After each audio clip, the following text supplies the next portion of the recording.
Assalamualaikum warahmatullahi wabarakatuh. Selamat datang di kelas fisika. Pada kesempatan video kali ini kita akan membahas tentang rangkaian seri dari RLC, yaitu R adalah hambatan, L induktor, C-nya adalah kapasitor. Jadi ini adalah rangkaian seri dari 3 komponen, yaitu hambatan, induktor, dan kapasitor.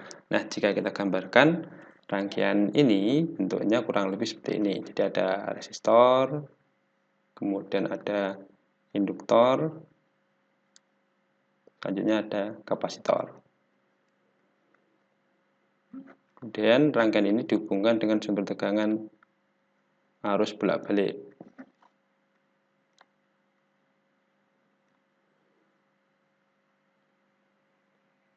Nah, seperti ini. Nah, kemudian ini adalah R, kemudian ini ada L, dan ini ada C.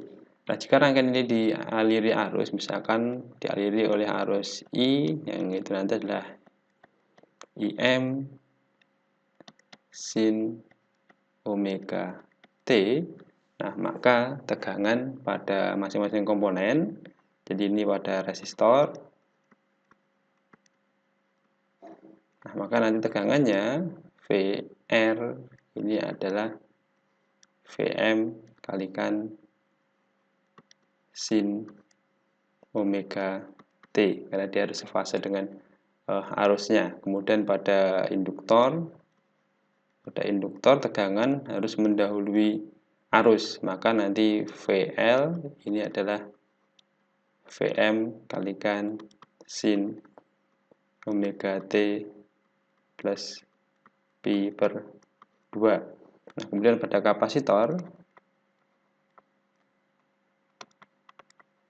ini pada kapasitor, maka tegangannya Vc ini adalah Vm. Nah, kapasitor itu tegangan tertinggal dari arus, maka nanti ini adalah sin omega T min Pi per 2. Nah, jadi dari 3 tegangan ini kalau kita gambarkan dalam bentuk diagram fasor, nah, ini diagram fasornya.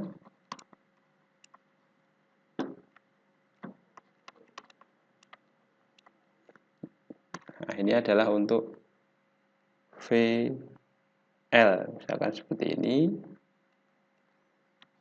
Ini VL, kemudian ada VR. Ini adalah VR, kemudian ada untuk arusnya di sini. Misalkan ini adalah I. Nah, kemudian untuk VC, jadi untuk VC nanti arahnya ke bawah. Nah, ini misalkan adalah VC.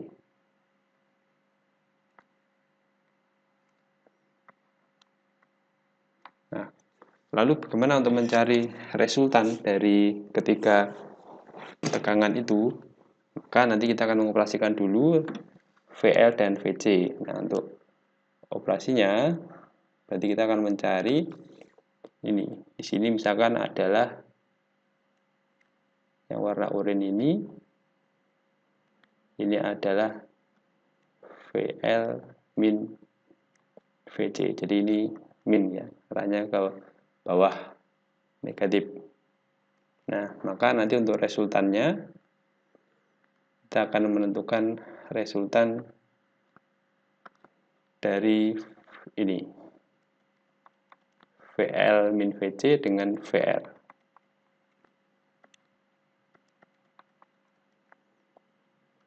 Nah, ini adalah V resultan. Nah, jadi nanti untuk V resultannya, V ini adalah akar dari VR kuadrat ditambah dengan VL min VC kuadrat.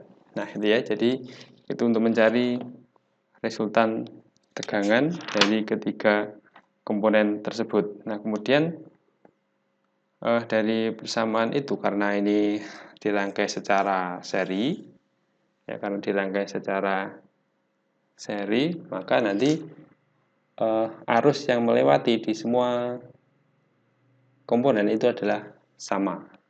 Jadi arus di I itu sama dengan I R sama dengan I L ya sama dengan I yang melewati kapasitor. Nah, kemudian kita tahu bahwa untuk V ini sama dengan I dikalikan Z impedansi. Nah, kemudian berarti kita bisa mencari impedansi dari rangkaian RLC seri itu. Nah, jadi dari persamaan ini V kita ubah jadi V sama dengan I dikalikan Z ya, jadi V ini adalah akar dari VR kuadrat plus VL min VC kuadrat. Nah, V adalah I kalikan Z, kemudian IR berarti itu adalah VR ya. VR adalah I R kalikan R. Ini kuadrat plus ini adalah I L XL min I T XC kuadrat. Nah, karena I-nya semua sama, maka bisa dikeluarkan dari akar. Ini IZ sama dengan akar dari I, semuanya sama. Ini R kuadrat plus XL min XC kuadrat. Ini I-nya I kuadrat. Nah, maka nanti ketika dikeluarkan dari akar, sehingga ini kita peroleh untuk Z, ini adalah akar dari R kuadrat plus XL min XC dan dikuadratkan. Jadi kalau digambarkan seperti halnya diagram Poisson pada tegangan, maka nanti bisa kita gambarkan ini. Ini adalah R, kemudian yang ke atas ini adalah misalkan XL, kemudian yang ke bawah ini adalah XC. Nah, berarti nanti yang di sini ini adalah XL min XC. Nah, ini min XC. Dan resultannya atau impedansinya atau resultan dari impedansinya berarti di sini.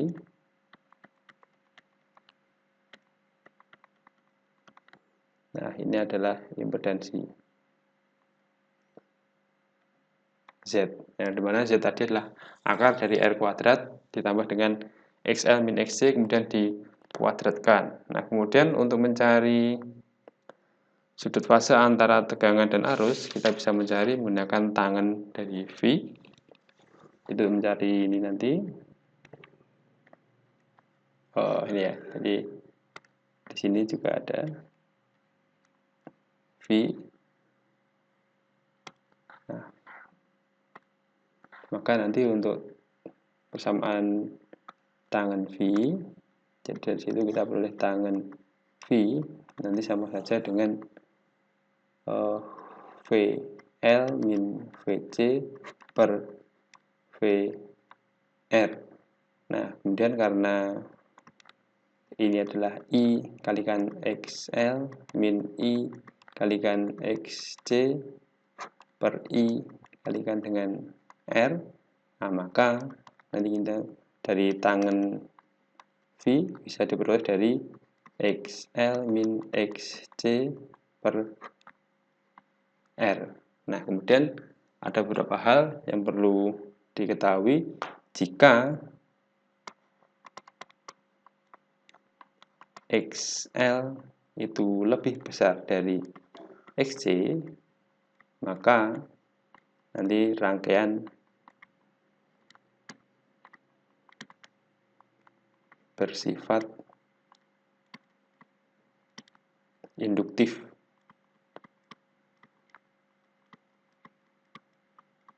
Nah, bersifat induktif yang berarti tegangan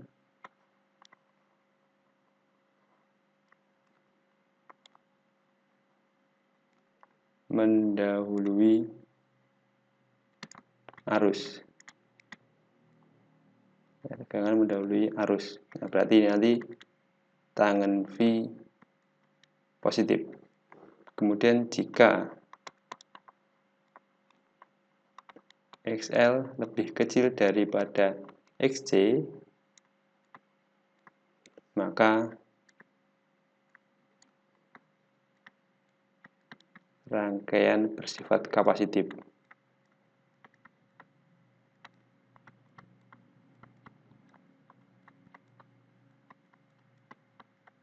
Nah, berarti ini arus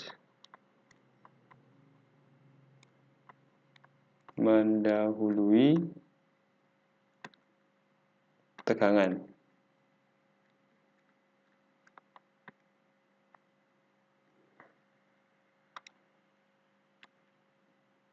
Mendahului. Nah, berarti ini tangen V itu adalah negatif. Kemudian jika XL sama dengan XC, maka rangkaian bersifat resistif, atau yang berfungsi hanya resistornya saja. Nah, berarti tegangan dan arus berimpit.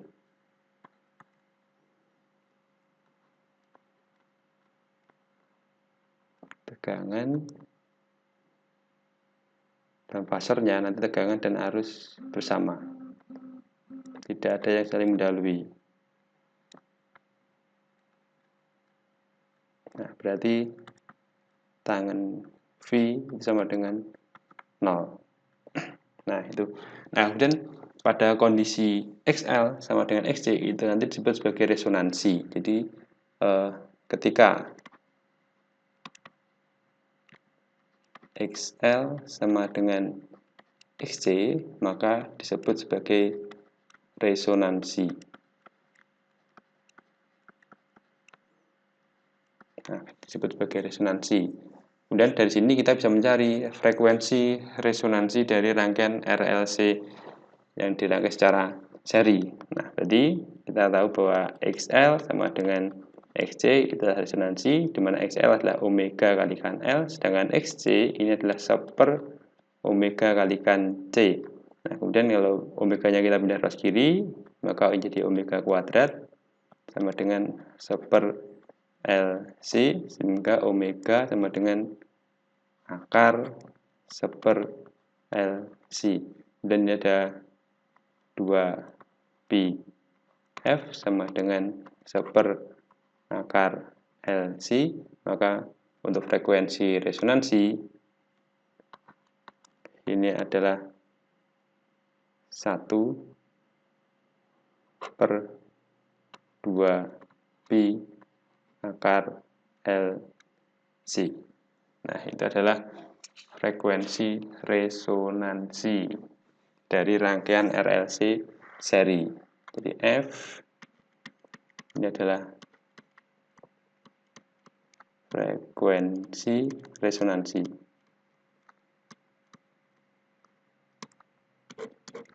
Nah, selanjutnya kita akan ke contoh soal. Di sini ada soal rangkaian RLC seri dengan hambatan R 80 ohm, kemudian reaktansi induktifnya XL 90 ohm, kemudian untuk reaktansi kapasitifnya adalah 30 ohm. Nah, rangkaian ini dihubungkan dengan sumber tegangan AC efektif, yaitu 220 volt. Nah, tentukan A impedansi rangkaian, B arus rangkaian, kemudian C tegangan efektif pada induktor. Nah, berarti untuk menjawab pertanyaan yang pertama, kita menggunakan persamaan Z, ini sama dengan akar dari R kuadrat plus XL min XC kuadrat. Nah, di sini berarti akar 80 kuadrat ditambah dengan 90 min 30 kuadrat. Nah, ini berarti 6.400 plus ini 90 dikurangi 30 adalah 60 dikuadratkan berarti 3.600, berarti ini akar dari 10.000. Nah, ini sama dengan 100 ohm. Ini adalah impedansinya. Nah, kemudian untuk mencari arus efektifnya, maka kita bisa mencari I efektif sama dengan V efektif per Z.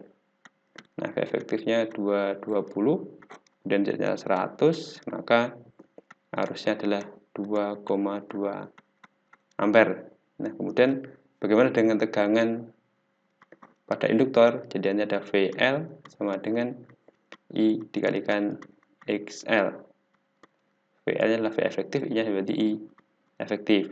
Ini adalah 2,2 kali 90, berarti nanti ini adalah 198 volt. Nah, demikianlah pembahasan kita pada kesempatan video kali ini. Semoga ada manfaatnya. Assalamualaikum warahmatullahi wabarakatuh.